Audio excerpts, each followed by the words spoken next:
The four horsemen of the apocalypse often ride together. War leads to famine, which leads to pestilence, and in their wake, death rides.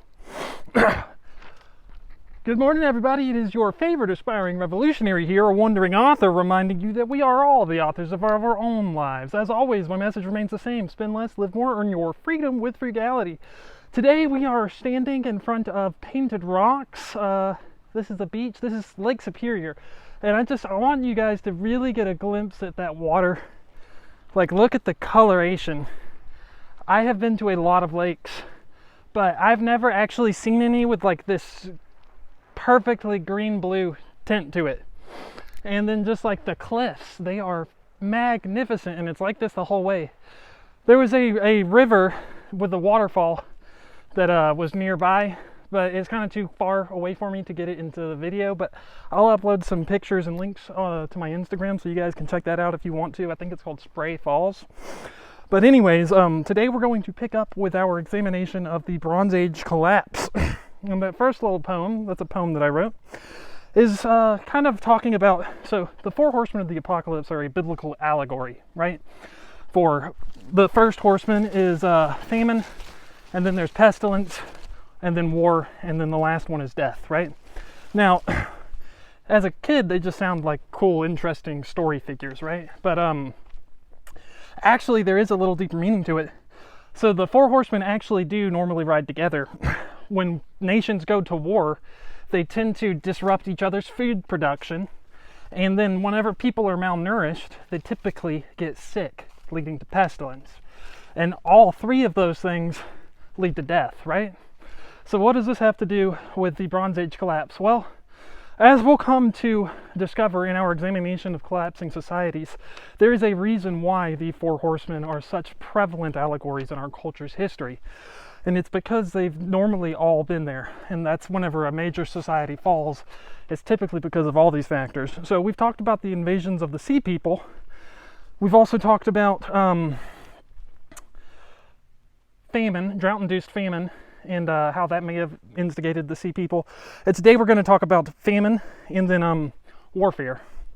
So smallpox has been an issue with humans for millennia. It was actually discovered on the Egyptian pharaoh Ramses V's body whenever he was exhumed, right? And just to give you an idea of like the scale of smallpox, supposedly it killed about 500 million people in the 20th century alone. Now that's from the year 1900 to 1980 because that's when it was eradicated.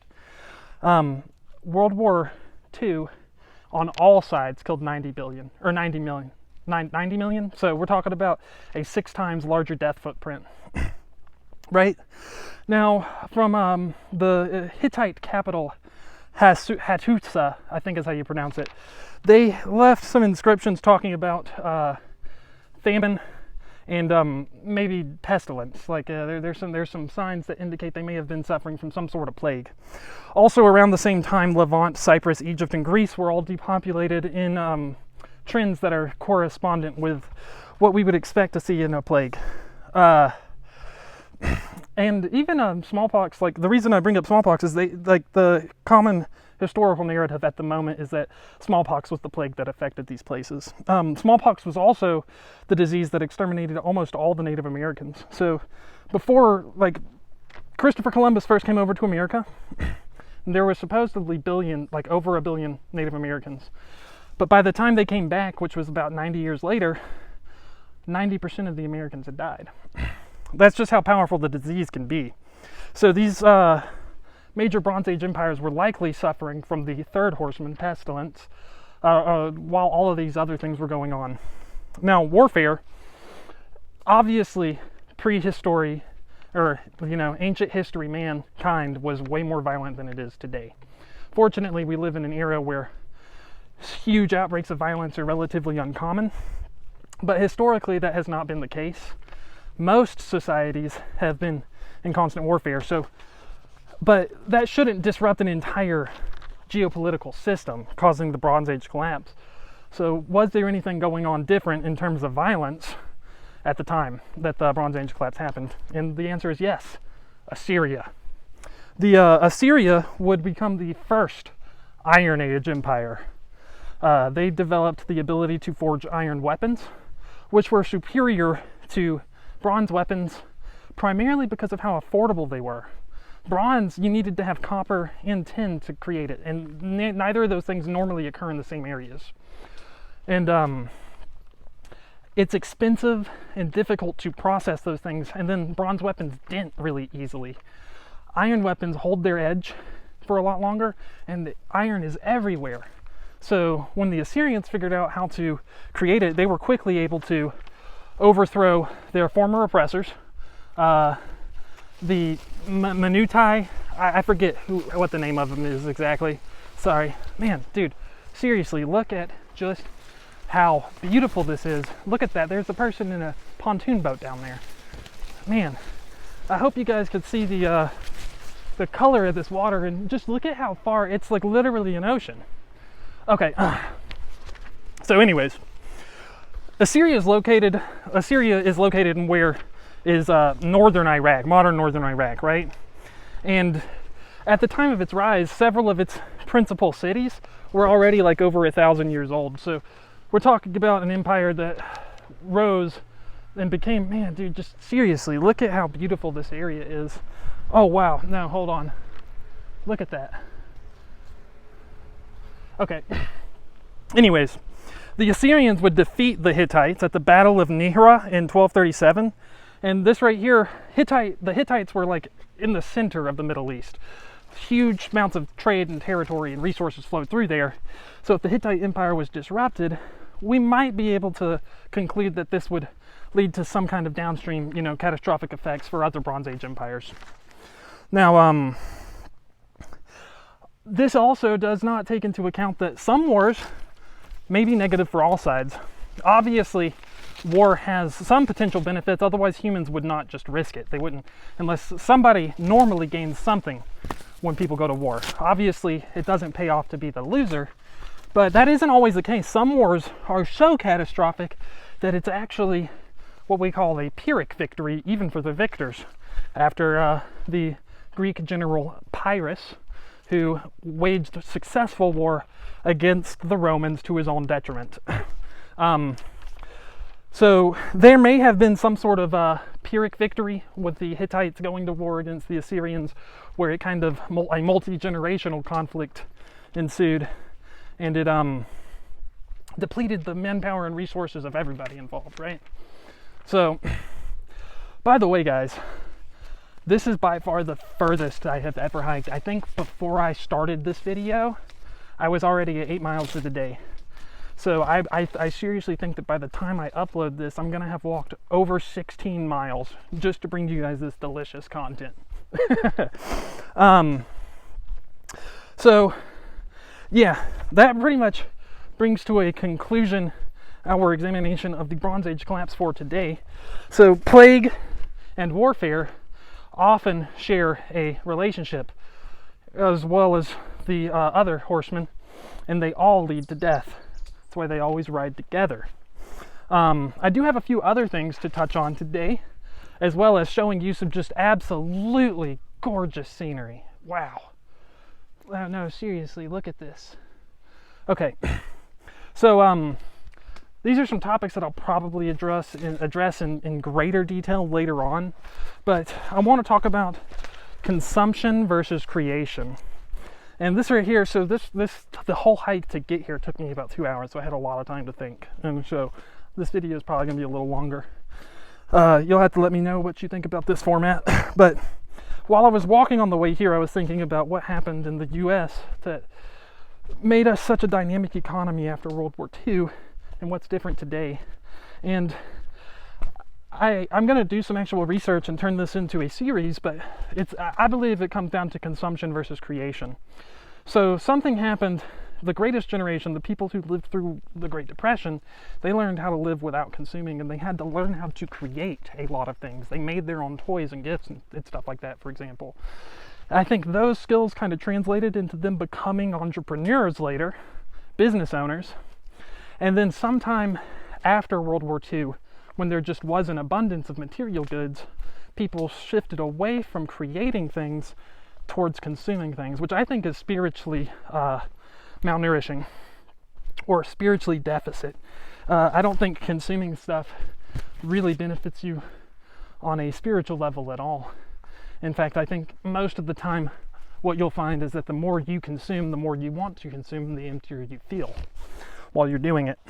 So that'll be a topic that we address in greater detail later on. And then also I've got one other one. Hold on. Oh yeah, the evolution of morality. And that kind of ties into a topic that Nietzsche speaks about. He's got this concept, master and slave morality. It's an interesting discussion, but basically a lot of our culture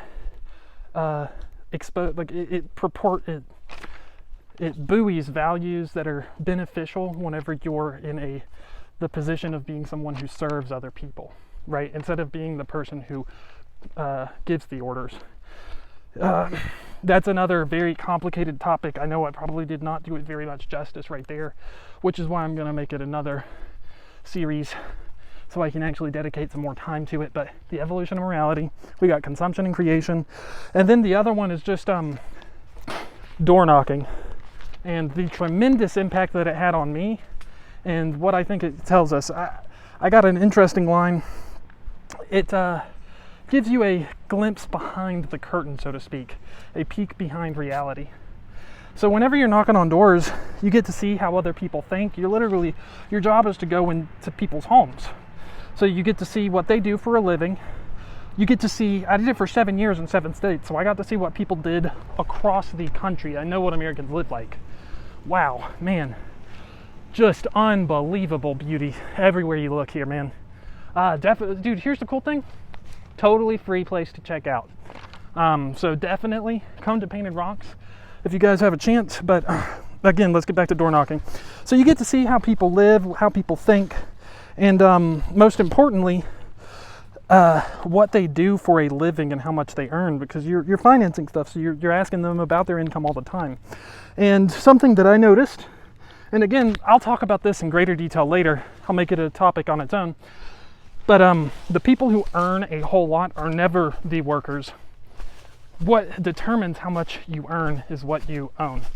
And typically, the people who own businesses are the ones who make the most money. That's just how it is. That's what 7 years of door knocking showed me. But there's a lot more that I learned from knocking on doors than just that you need to own stuff to make a lot of money, if that's what you care about. Obviously, money isn't everything because this is totally free. Anyways, it also taught me a lot about tenacity, perseverance, and then the subjective nature of perception, right?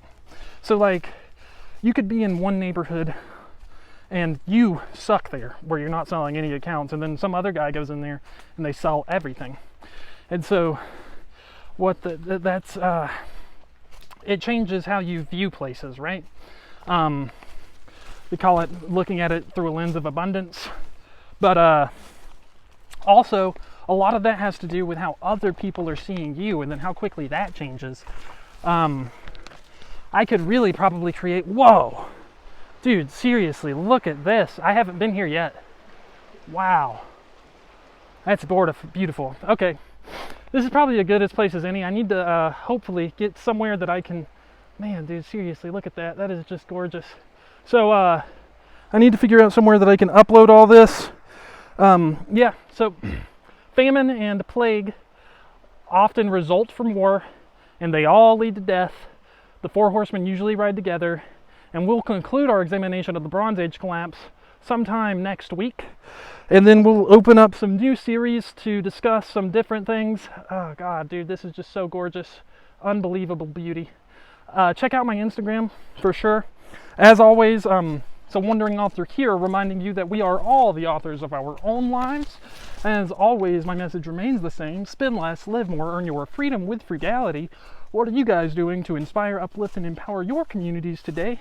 Because this world isn't changing unless we all do our part. And you can count on me to do mine daily. Until next time, I love y'all.